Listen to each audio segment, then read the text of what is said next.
Voilà, mes amis, nous allons commencer notre cours groupe Rail en live avec, après mon intervention, vos questions. Et tout d'abord, je tenais à dire avec une certaine émotion que c'est finalement notre première rencontre, notre premier cours au tout début de cette nouvelle année. Et c'est avec vous, le groupe Rail, que je commence donc cette nouvelle année. Et j'espère que cette nouvelle année sera encore plus bénie, encore plus forte, encore plus lumineuse que l'année précédente. Et comme nous le sentons tous, et surtout ici en Israël, avec tous les événements et tout ce qui se passe ici à l'intérieur et à l'extérieur, on sent que cette année va être une année très particulière, très spéciale, et bien évidemment dans le sens qui nous approche de la délivrance finale. C'est quelque chose que des milliers, des centaines de milliers ressentent très fort dans ce pays. Et on espère véritablement que cette année va dévoiler des choses extraordinaires qui vont nous amener jusqu'aux portes de la délivrance. En tous les cas, donc, je voulais préciser aussi que comme en ce moment on est en pleine fête et que c'est très difficile de reprendre le rythme normal des cours, je vous suggère, je vous demande à mes amis du groupe Rail, mais je sais que je n'ai pas besoin de vous demander, la réponse est oui d'avance. Je voudrais que notre rendez-vous d'aujourd'hui puisse être mis à la disposition de tous sur mon site, car c'est un cours important sur la Teshuvah avant Yom Kippour. Il y en aura encore un lundi prochain, mais le cours d'aujourd'hui va être aussi un cours, je pense, très important. Et donc, je pense que nous avons l'obligation de faire du chesed, d'être généreux, d'être bon, et de pouvoir donner la possibilité à tous ceux qui ne sont pas inscrits sur le groupe Rail de, malgré tout, bénéficier de ce qui va être dit aujourd'hui. Je tenais aussi à préciser, grâce à Dieu, merci Hachem, nous avons énormément de demandes d'achat pour le livre de prière que nous avons sorti grâce à Dieu. Lors de mon séminaire à Strasbourg, on en a vendu plus d'une centaine et j'ai déjà plus d'une centaine de demandes, je crois beaucoup plus encore, qui nous sont adressées pour des envois à partir d'Israël.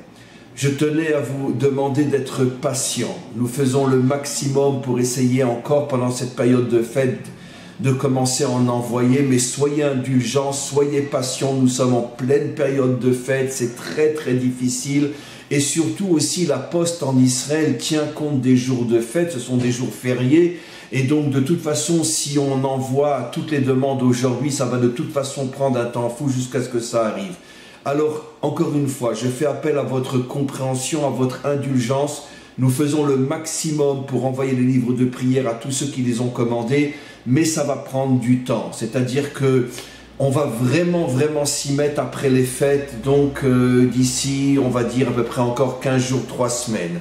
Bon, l'attente va créer en vous des languissements, et lorsque vous recevrez le Sidour, lorsque vous recevrez le livre, vous serez encore plus satisfait, plus content de le recevoir. Et de toute façon, ce livre-là va vous accompagner pendant des années. Et croyez-moi que de toute façon, dans mon esprit, j'en prépare déjà un nouveau, avec beaucoup plus de notions, beaucoup plus de choses. Mais je tiens cela en secret pour que quand le livre sortira, vous soyez tous émerveillés et tous surpris de ce nouveau livre de prière que je suis en train d'abord de préparer dans mon esprit et puis après de le sortir et de le diffuser. En tous les cas, comme je l'avais dit, j'ai sorti ce minuscule livre de prière, bien qu'il est très petit sur le plan quantitatif, mais extrêmement riche sur le plan qualitatif.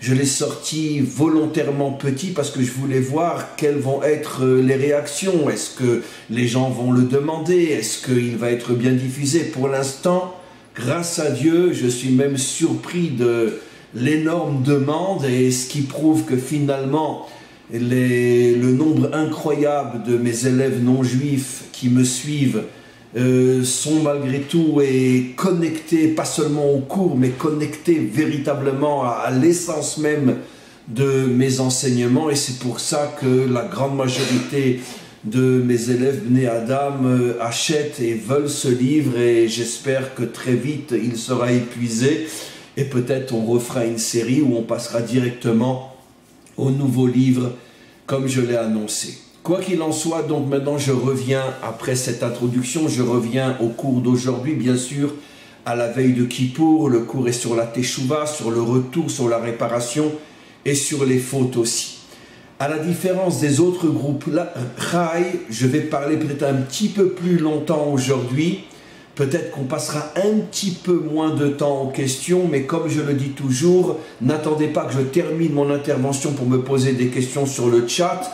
Commencez au fur et à mesure que vous ressentez le besoin de poser une question, de l'écrire immédiatement sur le chat, et comme ça, en même temps, ça servira à tous ceux qui écouteront ce cours. Ils seront des milliers qui écouteront ce cours après notre intervention d'aujourd'hui, et ça servira donc à des milliers d'autres personnes et pas seulement au groupe Rai comme je l'ai annoncé aujourd'hui.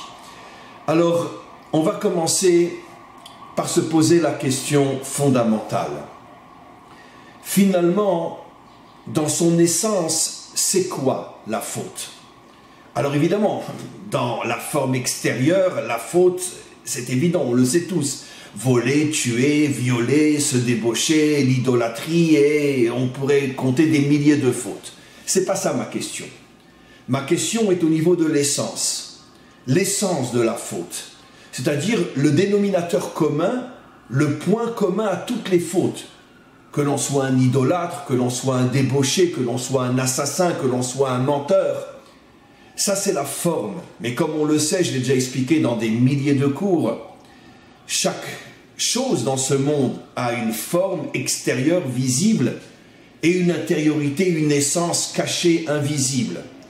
Et comme on le sait, le devoir des maîtres d'Israël authentiques est de parler beaucoup plus de ce qui est caché, invisible, que de ce qui est visible et extérieur. Parce que ce que le monde a besoin aujourd'hui, plus que jamais, c'est de comprendre l'essence et l'intériorité des choses. Et donc, c'est, si vous voulez, la raison pour laquelle je veux que l'on puisse comprendre, que l'on puisse étudier ensemble ce qu'est l'essence de la faute. Et pour comprendre ce qu'est l'essence de la faute, il faut remonter à Rosh Hashanah. Pourquoi Rosh Hashanah? Parce qu'il y a quelque chose de bizarre à Rosh Hashanah. C'est la seule fête, en tous les cas en Israël. En dehors d'Israël, chaque fête, en vérité, dure 2 jours, mais pour des raisons qui n'ont rien à voir avec ce que je vais expliquer. Mais la fête de Rosh Hashanah, on n'a pas de chance, il y a la police et les ambulances. J'espère que ça ne fait pas trop de bruit sur mon cours. J'espère que ça va s'arrêter. J'ai ouvert la fenêtre pour avoir un petit peu d'air. Mais quoi qu'il en soit, en Israël, et c'est là le point essentiel, en Israël, Rosh Hashanah est la seule fête de l'année que l'on fait pendant 2 jours, au lieu d'1 jour pour toutes les autres fêtes. Alors évidemment, il y a une raison technique rapportée par le Talmud, mais comme je l'explique constamment, chaque raison technique est uniquement une forme extérieure qui cache un enseignement profond, puissant à l'intérieur. Et c'est ce qui nous intéresse, nous, de comprendre l'intériorité, le pourquoi. Pourquoi finalement il y a 2 jours à Rosh Hashanah, d'après le sens profond des choses. Alors, si on remonte finalement à ce qui est, malheureusement, la source de toutes les fautes, telle que la Torah, bien sûr, nous l'explique, c'est la faute de Adam. Comme on le sait, on pourrait en parler pendant des milliards d'années, et même l'infini, parce que c'est une faute qui contient en vérité toute l'histoire humaine, dans ce monde, dans l'autre monde et dans tous les autres mondes. C'est quelque chose qui contient finalement toute la Torah et toute l'histoire, et c'est caché, c'est invisible, tous les enseignements, tous les messages qui sont cachés à l'intérieur de cette faute. Mais c'est cette faute qui est la source première de tout ce qui va se passer dans l'histoire. L'idolâtrie, la débauche, le meurtre, le mensonge, etc. Toutes les fautes que l'on voit d'une manière extérieure proviennent de cette faute originelle qui est la faute de Adam. Et si l'on regarde la faute de Adam, on s'aperçoit que finalement, il y a 2 fautes dans cette faute. Il y a 2 parties dans cette faute. Et on va les expliquer. La première partie de cette faute, c'est le fait d'avoir mangé de l'arbre lui-même. Bien sûr, je ne vais pas rentrer dans le décodage de la métaphore. Vous savez tous et toutes qu'il n'y avait pas d'arbre, pas de jardin, pas de fruits. Tout ça, ce sont des métaphores, ce sont des codes. J'ai déjà eu l'occasion à de nombreuses reprises de rentrer dans le décodage de cette image, on pourrait dire La Fontaine. Qu'est-ce qui se cache derrière? Et d'en retirer les messages. Ce n'est pas le but aujourd'hui. Je reste au niveau de l'image parce que ce que l'on va enseigner n'a rien à voir avec cette image, comme vous allez le comprendre. Mais en tous les cas, il y a la faute elle-même, qui est le fait donc de manger de l'arbre interdit. Ça veut dire, traduit dans un langage plus moderne, refuser de se soumettre à l'ordre divin, refuser de se soumettre à la volonté divine. Et donc chaque faute que l'on fera par la suite dans l'histoire, il y a toujours ce problème fondamental. Lorsque je vole, lorsque je tue, lorsque je me débauche, lorsque je suis idolâtre, etc., etc., etc., c'est toujours, au départ, le refus de se soumettre à la volonté d'Hachem, qui nous ordonne de ne pas tuer, de ne pas se débaucher, de ne pas commettre l'idolâtrie, etc., etc., etc. Après, c'est la manière dont je vais aller contre sa volonté. La manière sera de l'idolâtrie, la manière sera le meurtre, la manière sera la débauche. Mais quoi qu'il en soit, l'aspect fondamental de toutes les fautes, au niveau de la première partie de l'explication, c'est aller contre sa volonté. Je refuse de me soumettre à tes ordres, à ta volonté. C'est le premier aspect de la faute. Le deuxième aspect de la faute, celui-là est le plus visible. Il y a un deuxième aspect de la faute qui est lui aussi rapporté dans la Torah écrite, mais qui est surtout mis en évidence par nos maîtres, parce qu'au niveau de la Torah écrite, les choses sont relativement cachées, et comme je l'ai souvent expliqué, il faut savoir que plus une chose est cachée dans la Torah écrite, et plus l'enseignement est fabuleux, voire même essentiel, et plus une chose est visible dans la Torah écrite, moins l'enseignement est essentiel. Quelle est la deuxième partie de la faute? C'est que lorsque Dieu s'adresse à Adam et lui dit « Mais qu'est-ce que tu as fait ?» Il répond immédiatement « Moi, je n'ai rien fait, hein. C'est pas moi, c'est elle. Celle que tu as créée, celle que tu as mis à mes côtés, c'est elle qui m'a fait tomber. » Au niveau de la forme extérieure, c'est vrai. C'est elle la première qui a pris le fruit, c'est elle, comme le dit la Torah, qui l'a proposé à Adam. Ce que Adam oublie de dire, c'est elle peut-être. Mais attends, t'es pas son chien, t'es pas son chat, t'es pas son esclave. Tu aurais pu refuser, tu aurais pu dire non. Donc, tu as ta part de responsabilité. Mais lui refuse de voir sa part de responsabilité, il rejette toute la faute sur elle. Tu n'avais qu'à pas la créer, c'est elle finalement qui m'a fait tomber, c'est elle qui a fait tomber le monde. C'est elle la responsable. Nos maîtres nous disent, cette deuxième partie de la faute, et des milliards et des milliards et des milliards et des milliards et des milliards et des milliards et des milliards et des milliards et continuer tout seul, plus importante que la première. Nos maîtres disent, si Adam avait eu le courage de dire, maître du monde, je m'excuse, je suis nul, je suis un zéro, je suis un tout ce que tu veux, j'arrive pas à comprendre comment tu as pu me créer, j'ai honte. Comment ai-je pu faire une chose pareille? Comment ai-je pu aller contre la volonté? Je suis responsable. Je ne sais même pas par où commencer pour réparer. S'il avait accepté de s'accuser et de se reconnaître comme étant responsable, nos maîtres disent, le maître du monde pardonnait immédiatement. On se retrouvait dans une situation comme si finalement il n'avait rien fait. Et toute l'histoire que l'on a connue depuis cette faute, avec toutes les horreurs et toutes les atrocités, et toutes les fautes et toutes les catastrophes, tout ça aurait pu être évité. Nos maîtres disent, la vraie faute n'est pas d'avoir mangé. La vraie faute est d'avoir refusé de se sentir responsable et d'avoir rejeté la faute sur l'autre. La politique du bouc émissaire. Nos maîtres disent, La faute essentielle de Adam, encore une fois, n'est pas d'avoir mangé, mais d'avoir refusé sa responsabilité, d'avoir cherché un bouc émissaire et d'avoir trouvé son épouse. C'est elle la responsable, c'est pas moi. Ce principe, disent nos maîtres, est le mécanisme fondamental de la faute qui amène toutes les catastrophes sur Terre. Le principe du bouc émissaire, dans tous les domaines. Commençant par le plus évident, les nations qui ne vivent que de fautes, que de catastrophes, que de saletés et de pire encore, avaient besoin de trouver un bouc émissaire pour se laver durant toute l'histoire. Évidemment, elles se sont toutes mises d'accord, c'est le seul point sur lequel toutes les nations sont d'accord. Qui sera le bouc émissaire de tous les malheurs du monde? Le peuple juif. Et ça marche depuis des millénaires, jusqu'à aujourd'hui. Ça va mal, c'est les juifs. C'est au niveau national, ou plutôt international. Au niveau individuel, dans chaque domaine, c'est jamais moi le responsable. Il y a un problème de couple, c'est mon mari, c'est ma femme. Il y a un problème de famille, c'est les enfants, c'est les parents. Vous entendrez rarement, quand un couple va très mal, vous entendrez rarement quelqu'un dire « je suis responsable » et ne parler que de ses erreurs et que de ses manques et que de ses fautes. Tout de suite, c'est l'autre. Attention, je ne dis pas que l'autre n'a pas sa part de responsabilité. La preuve, dans le cas d'Adam, c'est effectivement elle qui a pris le fruit et qui l'a amené à son mari. Elle a fait une grande partie du travail.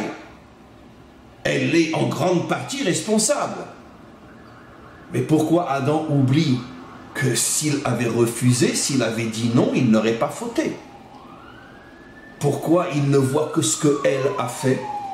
Pourquoi ne se concentre-t-il pas sur ce que lui a fait?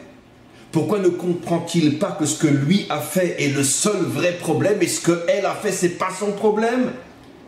Parce que tu as ton libre arbitre, tu as ton libre choix, et ce que tu as fait est le problème, et parce qu'elle a fait. Dans un couple, c'est toujours comme ça. Évidemment que les deux ont tort, évidemment que les deux font des choses très graves.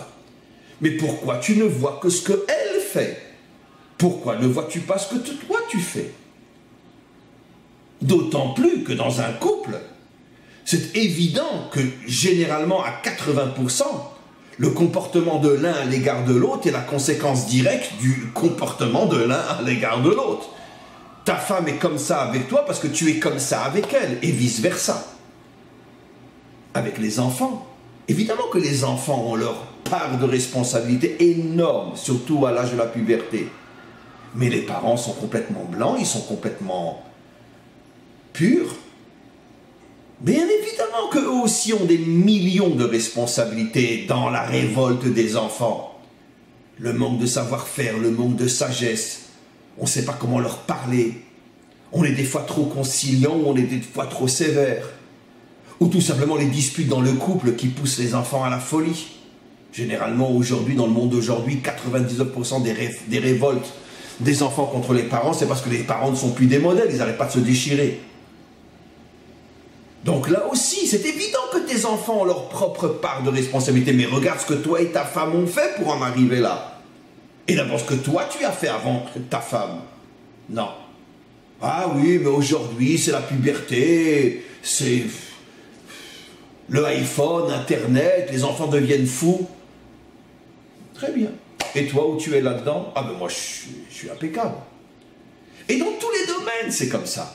Le travail qui ne marche pas, la relation avec le voisin, la relation avec le patron, la relation avec les ouvriers, la relation... Dans tous les domaines, c'est toujours l'autre. Et c'est facile d'accuser l'autre, puisque effectivement, l'autre aussi a sa part de responsabilité. Mais ce que la Torah veut nous faire comprendre, c'est qu'au lieu de t'occuper des fautes de l'autre, occupe-toi de tes fautes à toi. Et quand tu auras résolu tes problèmes à toi, tu verras que tout s'arrangera avec les autres. Un problème dans le couple, ça va très mal. Commence à admettre que tu es toi responsable. Commence à travailler sur tes défauts. Commence à réparer tes fautes. Et tu verras que tout va s'arranger. Parce que quand ta femme va voir que tu travailles sur toi, que tu as cette humilité, que tu as cette responsabilité, automatiquement ça va la pousser elle aussi à changer. Bien sûr que ça va la pousser elle aussi à changer, évidemment. Mais comme tu ne travailles pas sur toi et tu te prosternes devant ton ego, ça la rend encore plus folle. Et vice-versa, bien sûr. Pareil avec les enfants, pareil avec les parents, pareil avec le travail, pareil avec tout.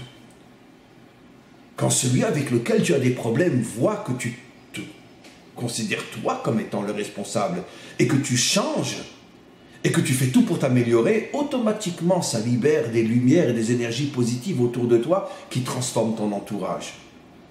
C'est ça la faute de Adam.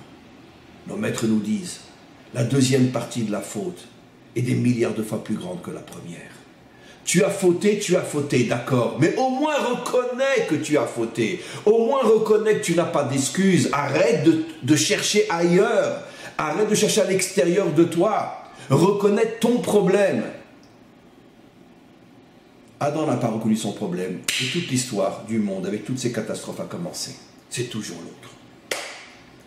Pourquoi les choses sont comme ça? Nos maîtres révèlent dans le secret de l'hébreu quelque chose d'extraordinaire. Qu'est-ce qu'il révèle? Juste un instant.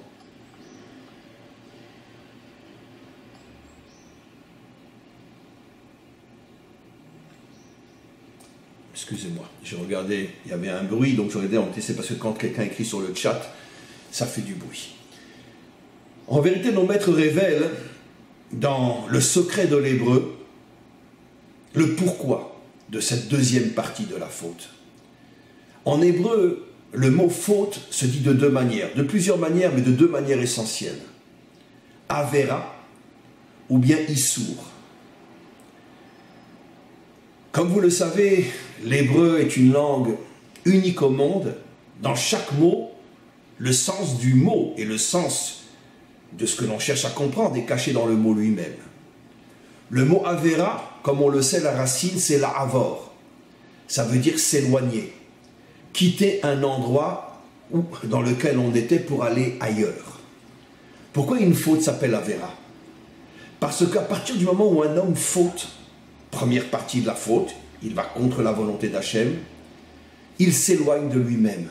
Il n'est plus avec lui-même. La faute fait rentrer en toi des énergies négatives qui t'éloignent de toi-même.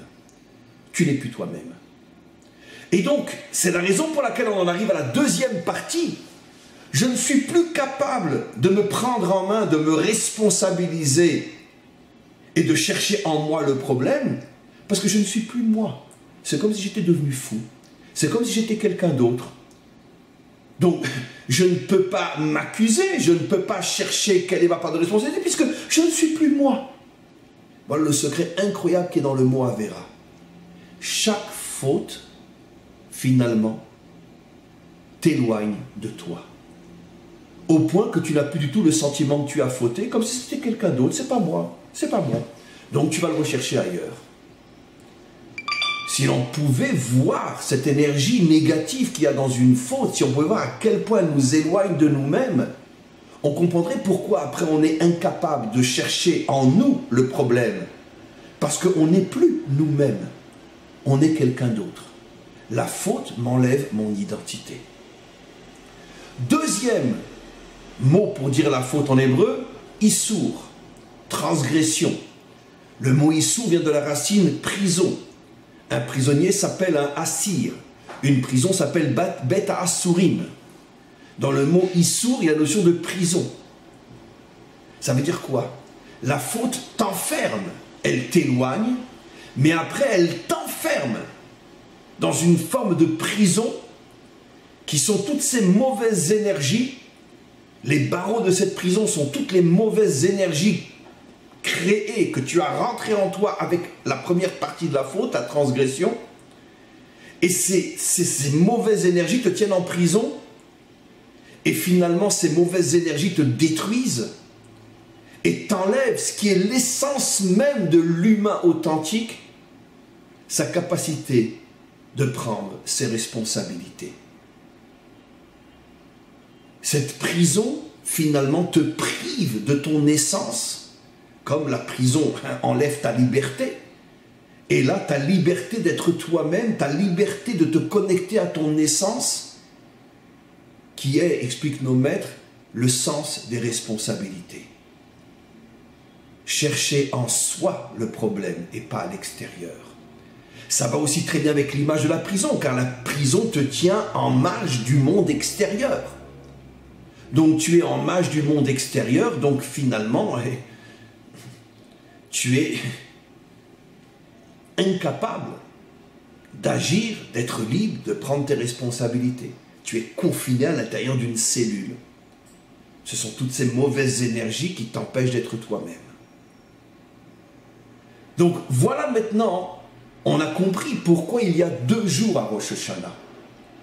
Pour nous faire comprendre que dans chaque faute, il y a 2 aspects.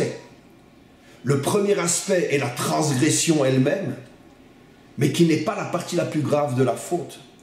Le deuxième aspect est le refus de se responsabiliser et la recherche d'un coupable à l'extérieur de soi. Parce que comme tu as fait une avéra, tu t'es éloigné de toi-même, et comme tu as fait un issour, tu es dans une prison qui te tient finalement à l'écart, loin de ton essence, et comme l'essence de l'homme, c'est le sens de la responsabilité, tu as complètement perdu ce sens de la responsabilité, et tu es incapable de t'accuser, tu vas chercher ailleurs le coupable. Voilà le problème de la faute. Alors, on a compris pourquoi 2 jours de Rosh Hashanah. Le premier jour, on doit essentiellement s'occuper de prendre sur soi, d'accepter la volonté d'Hachem, même lorsqu'elle nous dérange. Et le deuxième jour, on prend sur soi d'accepter en cas d'erreur, en cas de faute, d'accepter que le responsable, c'est moi, et que jamais chercher à l'extérieur la source de mes problèmes. Tous mes problèmes commencent d'abord chez moi. Il faut une humilité, il faut une honnêteté, il faut une sagesse incroyable pour être capable de chercher en soi et pas à l'extérieur. Surtout quand l'extérieur, comme je l'ai déjà expliqué, a lui aussi de grandes parts de responsabilité. C'est évident que si j'ai une femme grossière, méchante, pas attentive, pareil pour le mari, si j'ai des enfants voyous, si j'ai des enfants impolis, c'est évident que c'est tellement facile de se réfugier derrière la responsabilité de l'autre. Mais c'est encore une fois ça le vrai problème. C'est que tant que tu mettras le doigt sur l'eau, tu t'enfonceras encore plus dans le problème. Dans le couple, tu iras au divorce. Avec les enfants, il y aura une catastrophe au niveau familial. Et dans tous les autres domaines, ça sera pareil. Et si on amène les choses à un niveau plus haut, les guerres entre les peuples, les guerres idéologiques, les guerres de religion, les guerres économiques, tout est toujours le même problème. C'est l'autre le fautif. C'est jamais moi. Tout le tikkun du monde, toute la réparation du monde dépend de cette capacité de dire « c'est moi ». Et c'est ce qu'il y a de plus dur. Mes amis, j'oserais presque dire en exagérant un peu, comme vous le savez, c'est toujours un petit peu ma démarche pédagogique, j'exagère volontairement pour que l'enseignement passe mieux. J'oserais presque dire que finalement, ce problème, on le retrouve partout. Chez les religieux, chez les non-religieux, chez tout le monde. Pourquoi ? Combien de fois vous entendez des religieux dire tous les problèmes que le peuple juif a, c'est à cause de tous ces non-religieux qui profanent Shabbat, qui mangent du porc, qui ne respectent pas les fêtes, qui ne respectent pas Dieu. Combien de fois vous entendez ça? Et pourtant de gens, je veux dire, avec une grande barbe, une grande kippa, qui observent tous les commandements. Eh bien mes amis, je vous dirais très clairement, ce ne sont des gens qui n'ont jamais fait teshuva. Si tu es capable de dire que le responsable c'est l'autre, c'est que tu n'as jamais commencé à servir Dieu. Tu es uniquement une image, tu es uniquement un robot. Toute ta religion, elle est technique. Tu n'es pas un juif qui a fait teshuva. Si tu penses que l'autre est responsable, attention! Je ne dis pas que que ceux, parce qu'ils sont malheureusement des centaines de milliers qui ne font pas Shabbat, qui ne mangent pas kasher, etc., n'ont pas leur part de responsabilité dans les malheurs qui s'abattent sur le peuple juif. Mais je dis que si tu étais un vrai juif, au lieu de parler de ce que les autres font, regarde ce que toi tu fais. Tu es sûr que tu es parfait dans tous les domaines? Ah, mais je mange hyper cachère. Non, c'est ton assiette qui est hyper cachère. Mais toi, est-ce que tu es hyper cachère? Est-ce que tu es hyper cachère? Allez, tu sais très bien que non. Donc toi aussi, tu as tes problèmes. Arrête de regarder ce que les autres font. Commence à travailler sur toi. Et bien sûr, chez les non-religieux, c'est peut-être encore pire. Et ceux de droite disent c'est la faute à ceux de gauche, ceux de gauche disent c'est la faute à ceux de droite. Évidemment. Les démocrates accusent les républicains accusent les démocrates.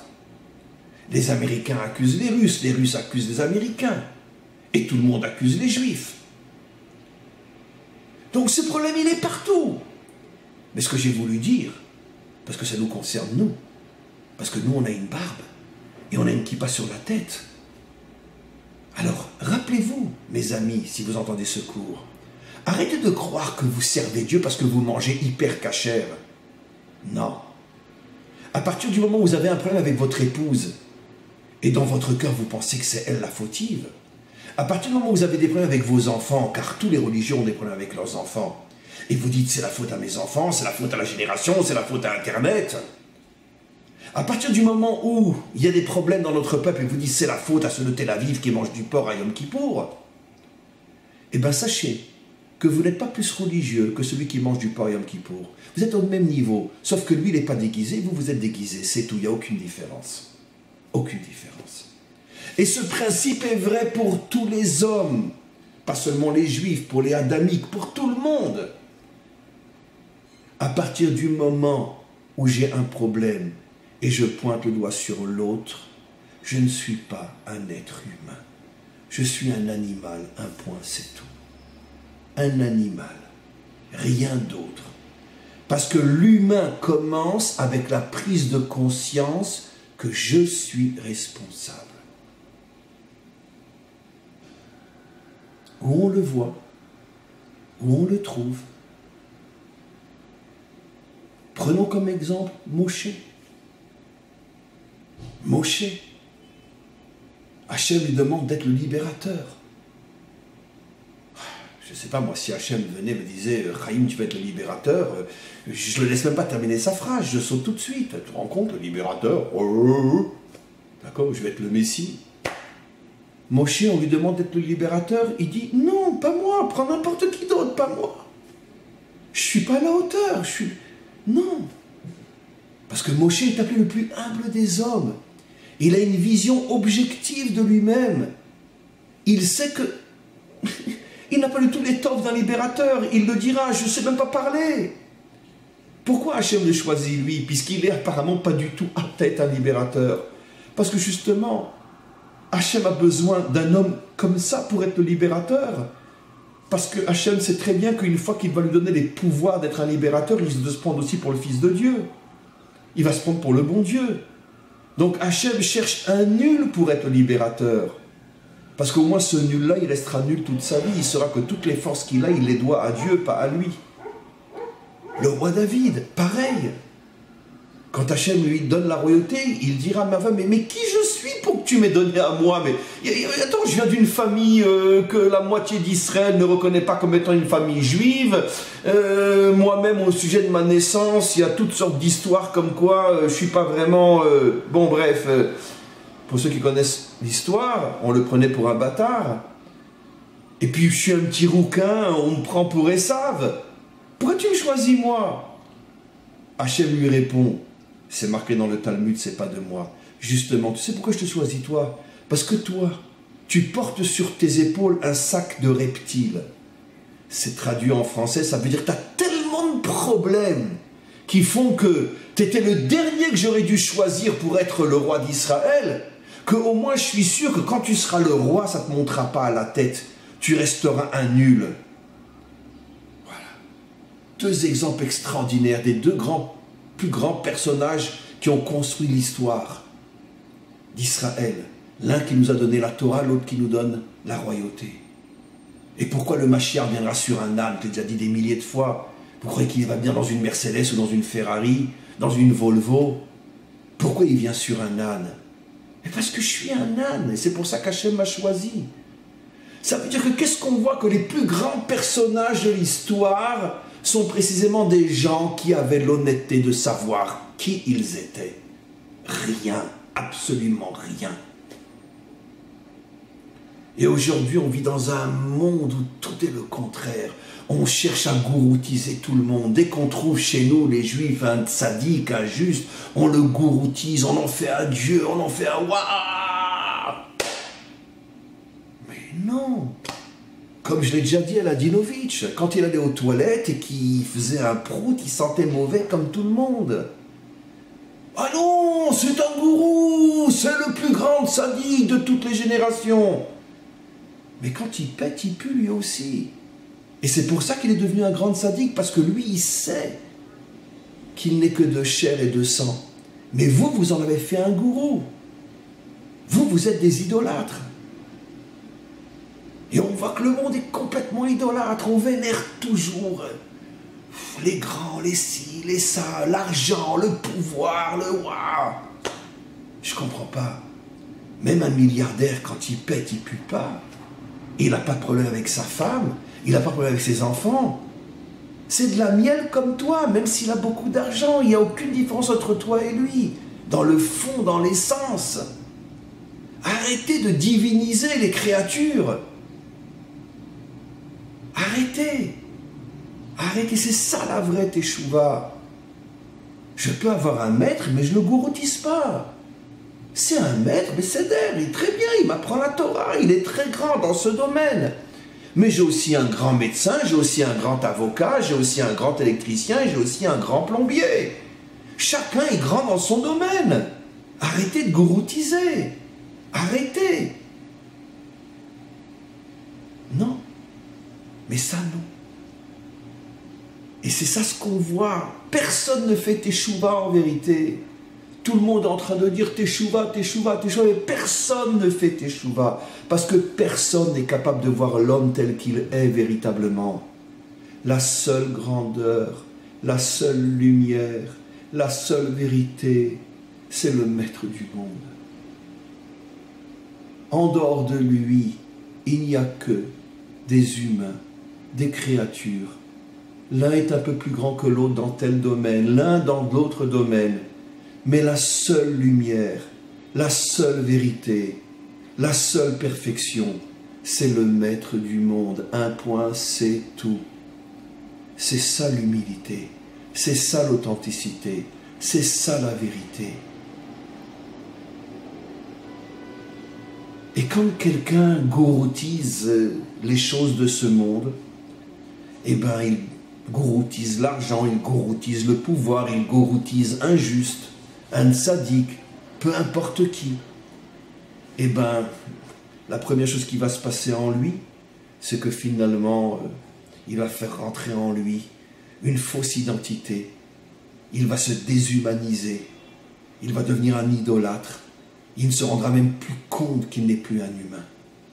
Et automatiquement, dans tous les problèmes qu'il rencontrera dans la vie, c'est toujours l'autre le fautif. Et toutes les marloquettes, toutes les disputes qu'il y a entre les tendances, entre les sectes, entre ci, entre ça. Où est l'unité? Où est l'unité? Où est l'unité? Voilà le problème. On peut compter sur les 10 doigts de la main, mes amis, ceux qui font véritablement teshuva pendant cette période entre Rosh Hashanah et Kippour. Tout le monde parle de teshuva, mais trouvez-moi seulement un minyan, 10 qui font teshuva. 10 qui font véritablement teshuva. Non, on n'en trouvera pas. Parce que la vraie teshuva te remet tellement en question. Elle te demande un tel travail à l'intérieur de toi, une telle authenticité, une telle honnêteté, que tu préfères toujours te réfugier derrière un gourou et derrière un bouc émissaire. J'ai mon gourou, j'ai mon bouc émissaire, et moi je suis tranquille. Voilà comment ça fonctionne le monde. Je voudrais juste, avant de voir les questions, voir un autre point très très important. On peut bien sûr poser une question évidente. Oui, mais si je me responsabilise, je risque de me culpabiliser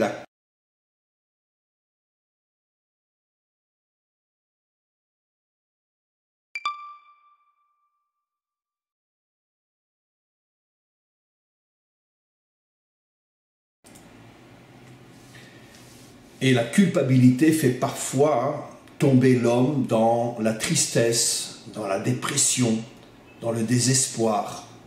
Une notion dont parlent beaucoup les maîtres authentiques, les maîtres de la chassidoute surtout.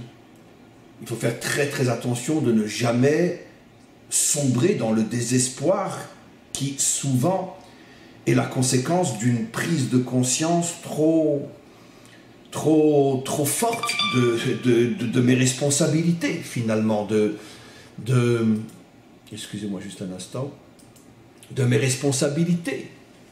Alors comment faire la différence entre finalement reconnaître que l'on est responsable et malgré tout pas se culpabiliser et pas tomber dans la dépression? À ce niveau-là, Rabbi Nachman nous enseigne quelque chose d'extraordinaire. C'est en vérité un principe qui est enseigné déjà dans différents livres, bien avant Rabbi Nachman, mais que Rabbi Nachman explique dans différents enseignements d'une manière extrêmement précise, et il rentre dans les moindres détails. Je pourrais bien sûr pas tout ramener, mais je vais ramener l'essentiel. Il nous explique qu'en vérité, un homme doit comprendre que s'il a fauté, s'il est tombé, et que malgré tout, il prend conscience de sa faute et veut se relever, il arrivera grâce à cette faute et à sa teshuva, à sa prise de conscience, sa responsabilité et son retour, il arrivera à monter à un niveau qui est des milliards et des milliards de fois plus haut que celui qu'il avait avant la faute. Ce qui veut dire que Rabbi Nachman nous explique qu'il n'y a aucune raison de désespérer, même si tu te responsabilises. Parce que tu dois comprendre qu'en vérité, la faute peut devenir un tremplin pour te faire atteindre des niveaux que tu n'aurais jamais atteints si tu n'avais pas fauté. C'est ce que disent nos maîtres. Cet enseignement de Rabbi Nachman a une source et des dizaines d'autres sources dans le Zohar et partout ailleurs, mais dans le Talmud, nos maîtres nous disent que quelqu'un qui est tombé et qui a su se relever est plus grand que celui qui n'est jamais tombé. Comment nos maîtres peuvent dire une chose pareille? C'est exactement ce que Rabbi Nachman explique. Parce que dans la faute elle-même se cache, à l'intérieur de toutes les énergies négatives, se cache aussi une énergie positive que tu arriveras à trouver si tu te responsabilises et que tu comprends que cette chute a pour but de t'élever encore plus haut qu'avant la chute. Tu arriveras à trouver cette énergie positive et tu t'apercevras qu'elle est d'une force absolument incroyable qui va te projeter à des niveaux que tu n'aurais jamais atteints sans la faute. Donc en vérité, évidemment qu'a priori, on doit tout faire pour ne pas fauter. Mais si j'ai fauté, même si je m'accuse, je ne dois en aucun cas sombrer dans la tristesse et dans le désespoir, parce que je dois comprendre que bon, j'ai fauté, mais sache que maintenant, grâce à cette faute, si tu sais l'assumer avec sagesse, tu vas pouvoir t'élever à des niveaux que tu n'aurais encore jamais atteints si tu n'avais pas fauté. Donc finalement, tu t'en sors. Voilà le secret de la véritable teshuva. Voilà mes amis, on va passer maintenant à vos questions. Et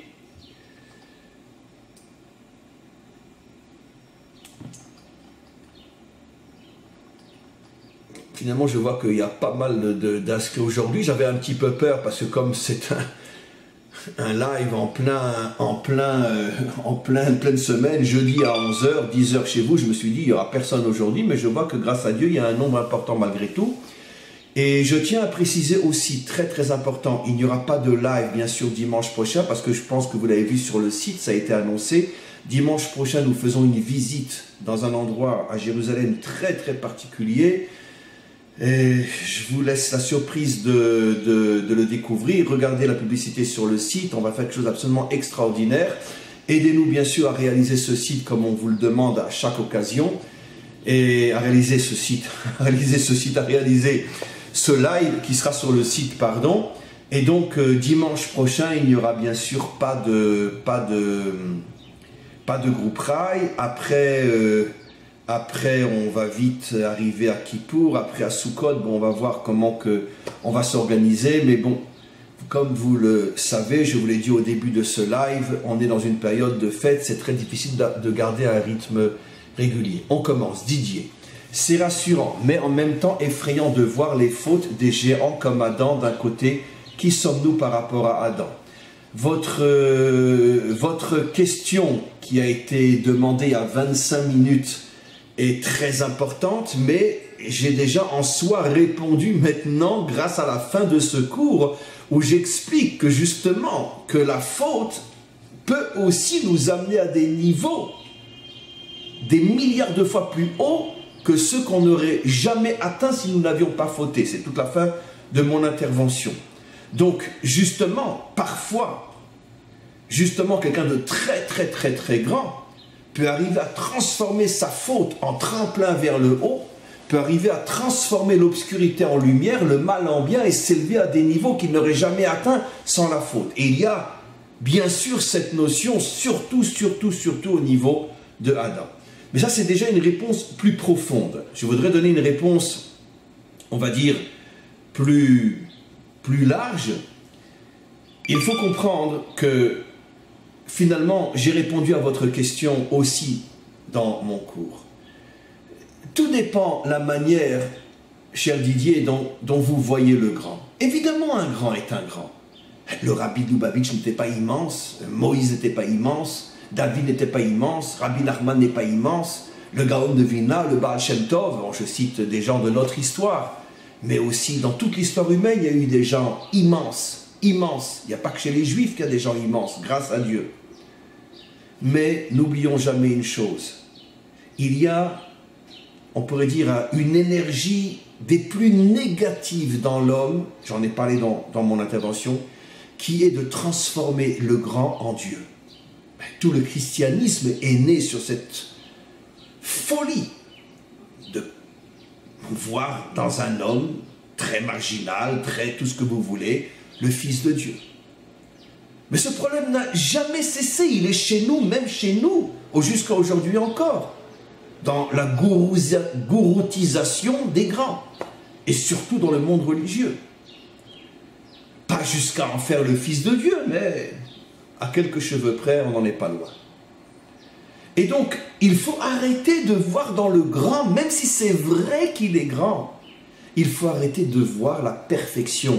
La perfection n'est pas de ce monde. Moïse n'était pas parfait, David n'était pas parfait, Abraham, Yitzhak et Yaakov n'étaient pas parfaits, le Rabbi Lubavitch n'était pas parfait, Rabbi Nachman n'était pas parfait, et surtout le Mashiach ne sera pas parfait. J'en ai parlé dans mon cours. Il faut arrêter de voir les grands comme des représentants de Dieu.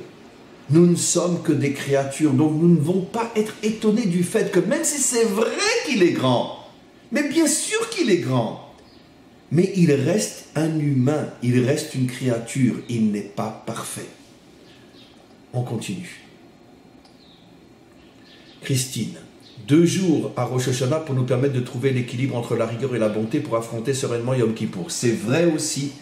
Et vous devancez d'une certaine manière le cours que je vais faire lundi prochain. Je parlerai de votre notion. Vous avez on pourrait dire des intuitions qui sont parfois semi-prophétiques. Et je parlerai de cet aspect justement lundi prochain dans mon cours. Mathieu, le risque n'est-il pas de culpabiliser au lieu de se responsabiliser? J'ai répondu à votre question. J'étais sûr que quelqu'un poserait cette question, Mathieu. J'ai répondu à la fin du cours.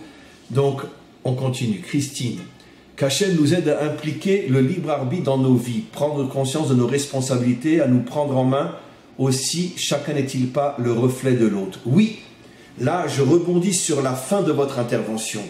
Chacun n'est que le reflet de l'autre. En vérité, dans la mesure où l'homme a énormément de difficultés à trouver des problèmes en lui, qu'est-ce que fait le maître du monde?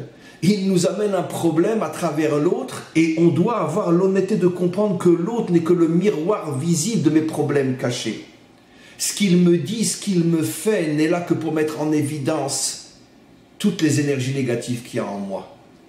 Et c'est l'une des raisons de plus, merci pour votre intervention, pour laquelle il ne faut surtout pas accuser l'autre, mais chercher en soi la responsabilité.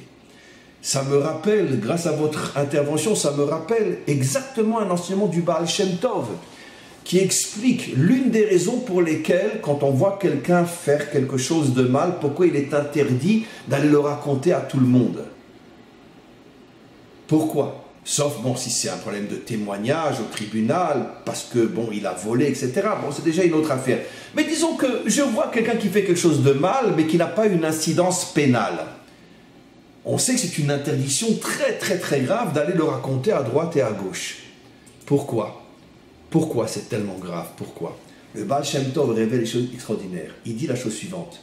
Parce que pourquoi crois-tu que le maître du monde t'a fait voir ce que l'autre a fait? Pour te faire comprendre que toi aussi tu es comme lui. Sauf que chez lui c'est visible, chez toi c'est encore caché. Mais le maître du monde te met en présence de ce mal visible pour que tu prennes conscience que tu l'as aussi en toi. Donc qu'est-ce que ça veut dire? Tu vas aller maintenant dire à tout le monde, voyez ce que j'ai vu. Mais c'est comme si tu parlais de toi. Toi aussi tu es comme lui, alors pourquoi tu vas ouvrir la bouche?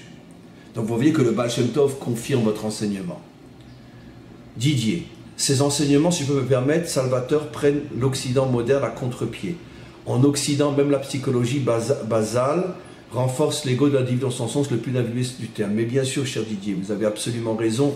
Le monde occidental, dont l'origine est chrétienne, et on pourrait dire, je ne parle pas des individus, je parle de l'idéologie, bien évidemment, Didier, et l'incarnation la plus absolue de tout le contraire de ce que j'ai dit. Parce que l'origine est le christianisme. Et c'est quoi le christianisme? Un homme Dieu et qui sauve le monde, la grâce. Je ne suis plus responsable, j'ai mon sauveur. Cette idéologie est l'absolu contraire de ce que nous avons expliqué. Il n'y a pas sur terre une religion qui est plus éloignée de la Torah authentique que le christianisme, comme je l'ai toujours dit.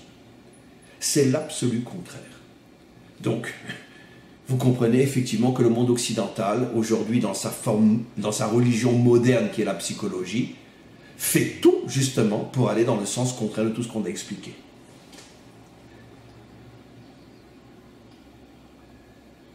Didier, la guerre entre l'ego-orgueil est une guerre constante et infinie.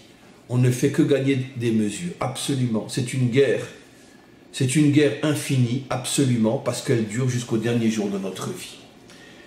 Voilà, on va s'arrêter là pour aujourd'hui. Comme je vous l'ai dit, je répète. Je sais, je me répète, mais c'est pas grave. Je vais mettre ce cours à la disposition de tous, parce que comme il y a très peu de cours en ce moment, et que c'est un cours d'une importance extrême, je suis sûr qu'à la veille de Yom Kippour, vous êtes tous d'accord pour qu'on fasse un grand chesed au monde entier et qu'on diffuse ces enseignements pour tous, même ceux qui ne sont pas inscrits au groupe Rai. Deuxièmement, je répète, il y a un live très très important dimanche prochain dans un endroit près de Jérusalem où vous allez être surpris et impressionné de là où on va mettre les pieds. Et qu'est-ce que je voulais dire encore? Oui, je voulais redire encore une fois que pour tous ceux, vous êtes tellement nombreux, merci au Maître du Monde d'avoir commandé le livre de prière que j'ai fait. Je vous répète, comme j'ai dit au début du cours, nous sommes en ce moment en pleine période de fête, nous avons très très peu de temps, même la poste ne fonctionne pas normalement, donc soyez patients, tous les envois seront faits surtout à partir de la fin des fêtes, donc d'ici une quinzaine de jours, 3 semaines. À tous et à toutes, une très très très bonne journée, et on se retrouve dimanche dans le live et lundi le cours de chez les K1, et après on rentre à nouveau dans une longue période de fête. À tous et à toutes, merci d'avoir été si nombreux pour ce groupe Rai, et on se retrouve bientôt si Dieu veut.